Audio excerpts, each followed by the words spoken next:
In this video, we're going to take a look at the motion of two objects at the same time, and this is a fairly typical problem. These problems, just like two-part motion, they tend to be moderately difficult to difficult. So, the biggest thing is to just follow the steps and take your time and be careful to track all of your information accurately. And again, where you can, look for relationships that may not be obvious and may not be given. The first thing we're going to do is draw a picture of what's going on. And we have two soccer players which are 48 meters apart. The first one has an initial position of 0 meters.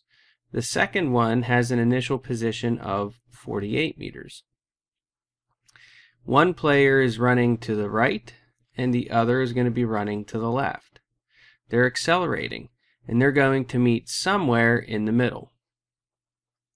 So we're just going to say that this is x final 1, which is also equal to x final 2.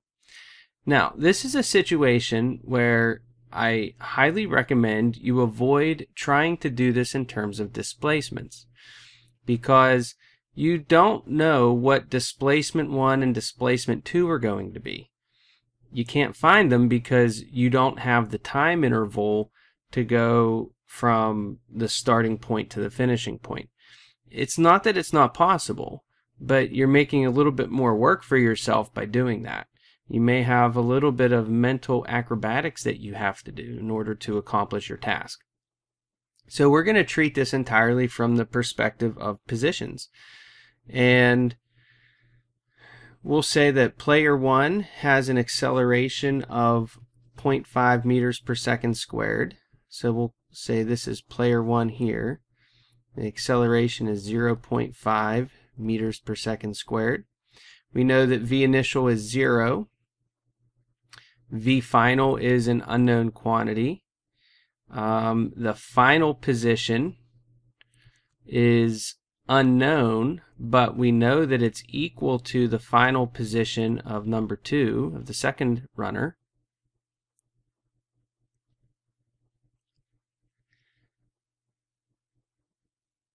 And the time is unknown. Then we have our second runner, and the second runner, they have an acceleration which is to the left, which makes it a negative 0.35 meters per second squared. V initial for runner 2 is equal to 0. V final for runner 2 is an unknown quantity. And just like before, x final of 2 is equal to x final of 1. And this is what's going to make it so much easier to do, because we already have the relationship given to us. And the time interval for 2 is equal to the time interval for 1, which is still an unknown quantity. But again, this can be a useful relationship, just something that ties the two separate objects together. So player 2 starts on the right and runs towards the left. Alright, now the next thing we have to do is, for each one of these players, we need to come up with a model for their motion. When I say model, I'm just talking about an equation which describes and predicts what their motion looks like. So probably the easiest equations to use, but of course you can use anything you want. It really doesn't matter. We're going to say for player 1 that we have D is equal to V initial t plus 1/2 AT squared. And for simplicity, I'm not going to put subscripts on any of my variables until after I finish setting up the equation here for player 1. And player 2, we're actually going to use the same equation.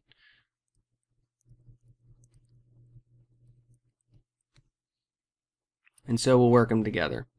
Alright, so first thing we need to do is displacement can be redefined as delta x, or x final minus x initial is equal to, and we already know that the initial velocity is 0. Both of these initial velocities are 0. And so that's going to give us a 1/2 AT squared. And so x final 1 is equal to, forgot that this was also 0.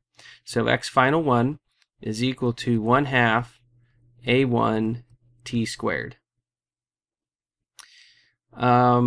Then we get to the second player, and player number 2 has again a delta x of x final minus x initial is equal to 1/2 AT squared.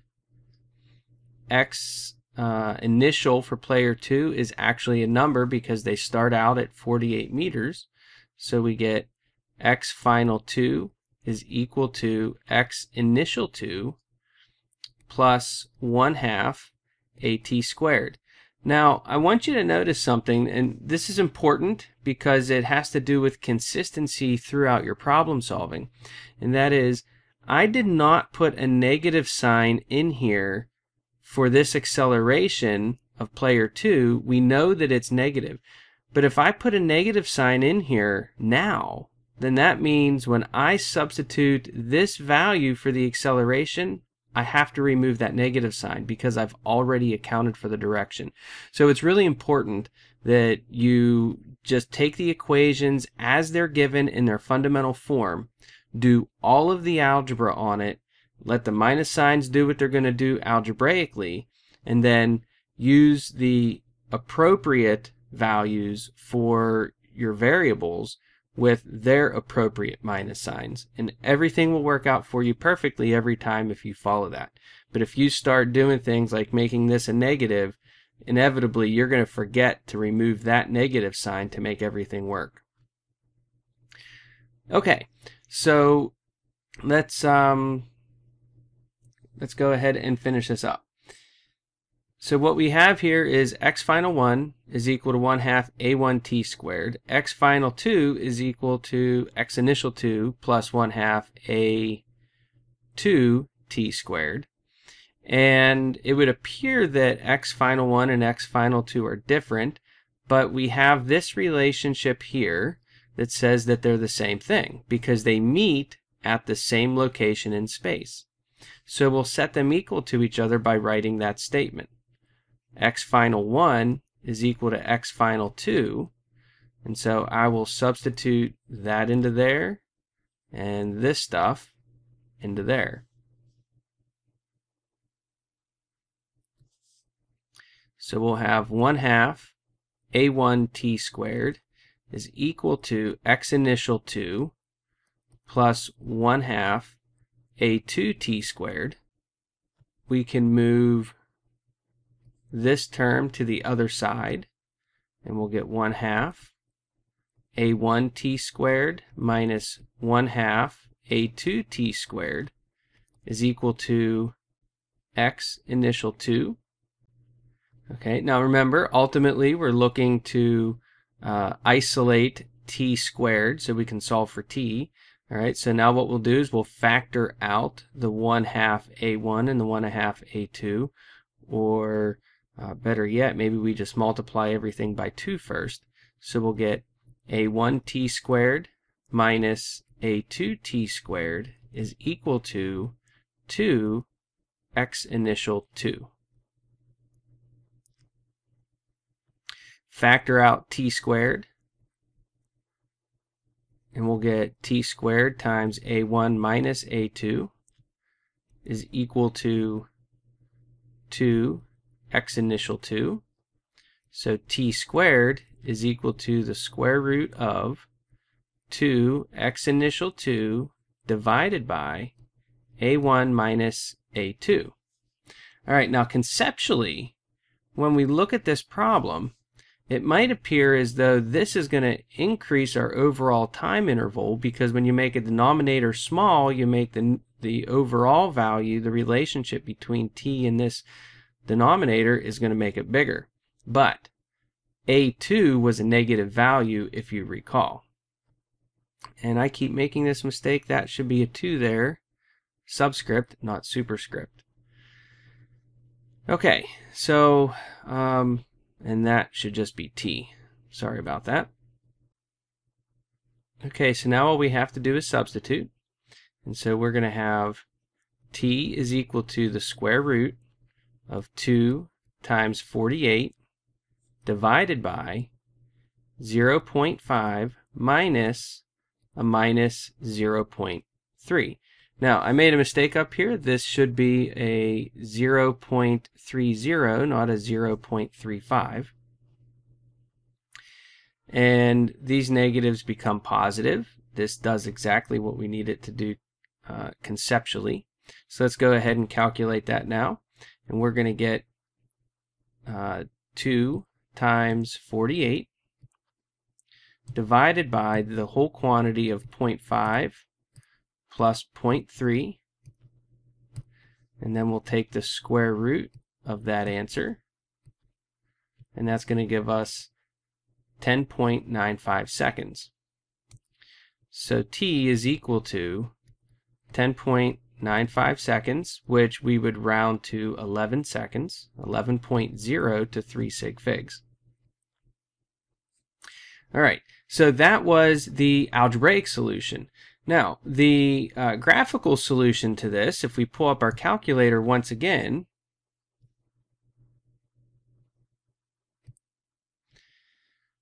we have our first equation for player 1 is just 1/2 times 0.5 x squared. So that's a 0.25 x squared. For player 2, it's going to be x initial 2, which is 48, plus 1/2 of 0.3 x squared. So that's just going to be 0.15, and it's negative because it's to the left. So what we do is we graph this, and then we look for the intersection of these two graphs, because this represents player 1.